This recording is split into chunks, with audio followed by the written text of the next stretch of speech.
We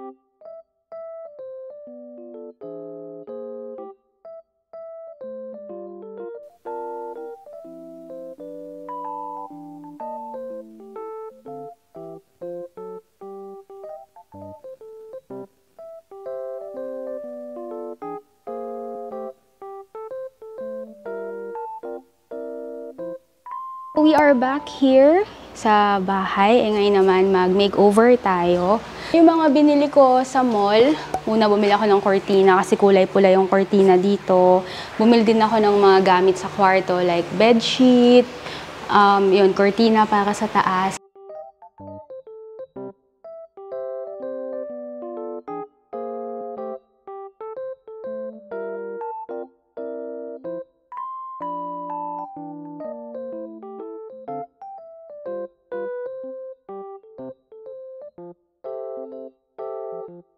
At saka maglilinis tayo ng konti. Nagpalit muna ako ng damit. Ito yung mga dala ko. Dala ko ng air fryer, coffee maker.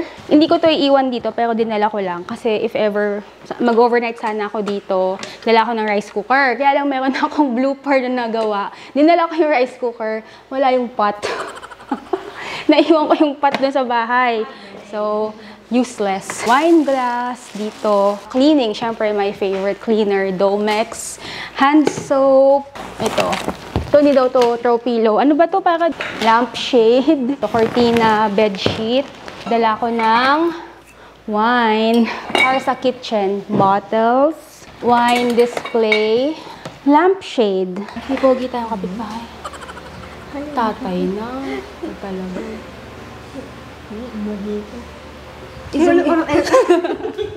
Galap kami ng poging kapitbahay. Ganda to, air paint eh. Ay! OMG, what's this? Meron ako nadalang BTS dito. Ay, ang cute. Ito. Yan. Alam mo maganda dyan gawin. Ganyan, no? Pakita natin sa kanila. Tatlo nga yung dinala. Ang dami yung cortina sa bahay. Adik ako sa cortina tsaka bedsheet. Ay, may pan. Subukan nga natin. Lagay mo doon. Buti na lang matangkad ka. Ay, oo, para mas bagay nga to. Tapos may dala pa ako sheer eh. Ang galing pa to. Ayan. Kasi lagyan mo yung isa. Ganyan. Oh, nice! Na naming nilagay, nakapagwalis na kami curtain. Ito yung isang option, yung dark.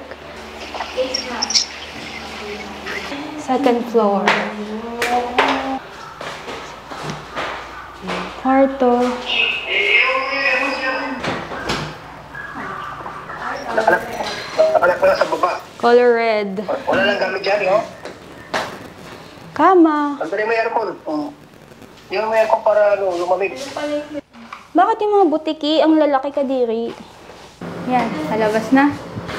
Dali, labas ka na. Inuli namin yung butiki. Ayun! Nakalabas na yung butiki. Wala nang dudumi.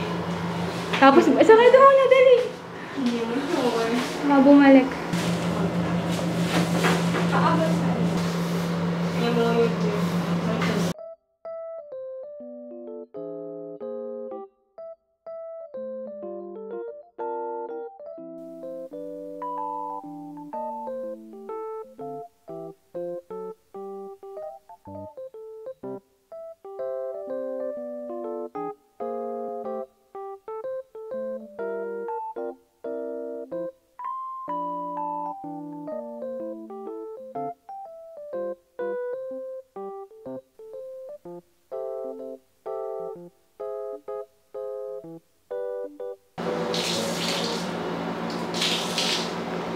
Yeah.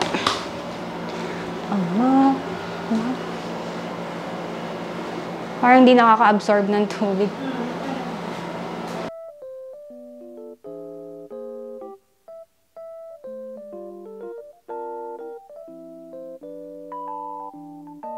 Meron akong dalang lampshade, kaya lang wala palang side table dito. So, nakahanap kami ni Noemi ng parang electric fan na box type. So, yan na lang yung gagamitin namin sa taas.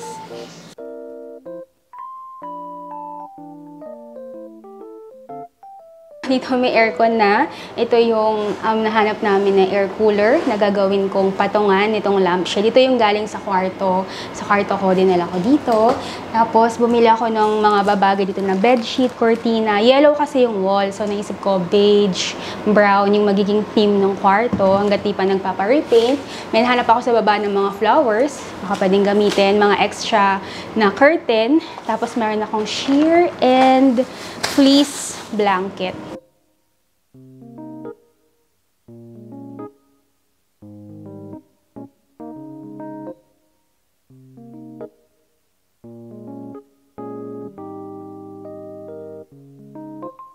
Nagutom kami kaya bumili si Noemi ng pang-picnic habang nagme-makeover.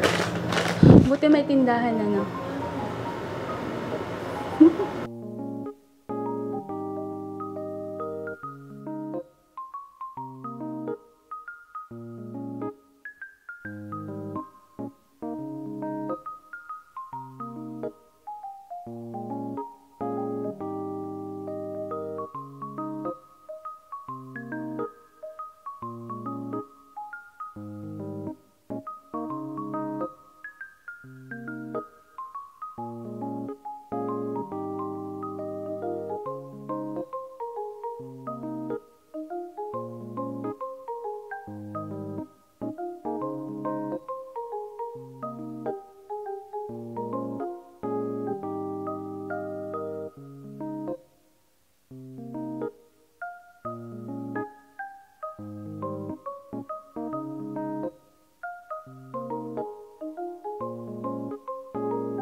Ito na yung makeover reveal. Dito muna tayo sa kwarto.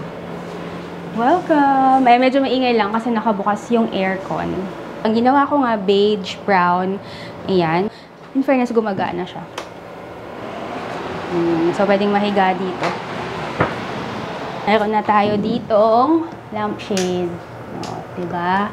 Tapos, ano na yan. Hindi namin tinanggal yung plastic para meron pa ding protection ng foam. And then, ito yung accent niya na fleece blanket. Lalaban pa naman to, pero wala pa nang matutulog. So, decoration muna dyan. Wala pa kasi masyadong flowers. So, naglagay lang ako doon. Against the light kasi, pero gusto ko lang pakita itong cortina. Ayan. Meron akong dalang plancha. Hindi ko na lang plinansya. Mas maganda sana to kung naka-plancha. And the best part, yung view. Ayan. So, meron ditong bukid. Alam mo maganda dito, sunset view.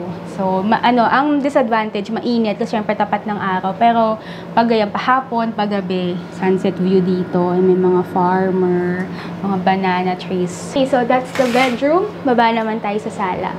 So, makeover reveal. Ito na siya. So, malinis na. Ang pinakaunang ginawa talaga namin ni Noemi, maglinis kasi ang daming mga naipon.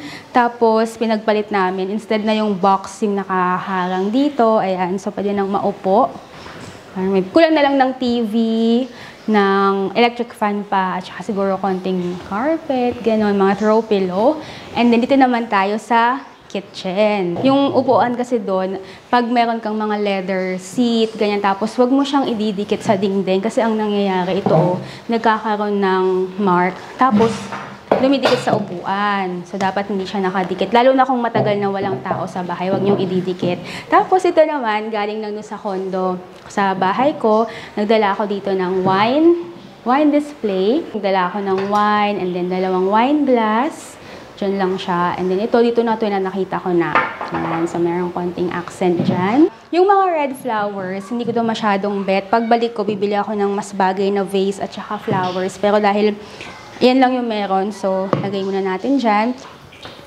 Itong CR, next time, pagbalik ko dito, gawin nating project. And then, itong backyard. So dito kasi, pwede itong gawin na parang laundry area, dirty kitchen, or garden kung gusto mo ng parang may taniman.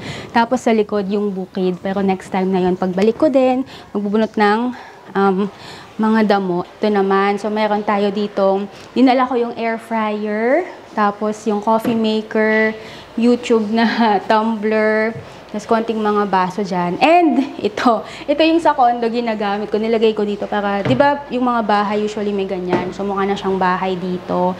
Tapos kulang dito ng kalan, siguro oven or oven toaster, microwave, ganon. And meron namang ref. So ayan, pwede nang tumira dito sa bahay. Ito pala yung mga na-declutter naming gamit, like yung mga cortina, yung sirang blinds, mga kung ano-anong mga boxes, packaging. So, iwan na lang daw dito kasi meron namang dadaan na garbage collector.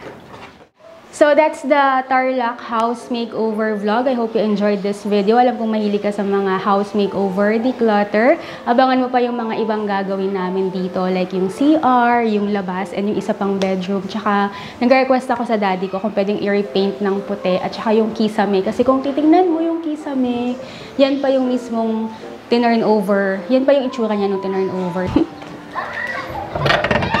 So, that's the Tarlac house makeover vlog. I hope you enjoyed this video at meron kang nakuwang tips kahit paano sa pag-makeover with limited budget ng bahay.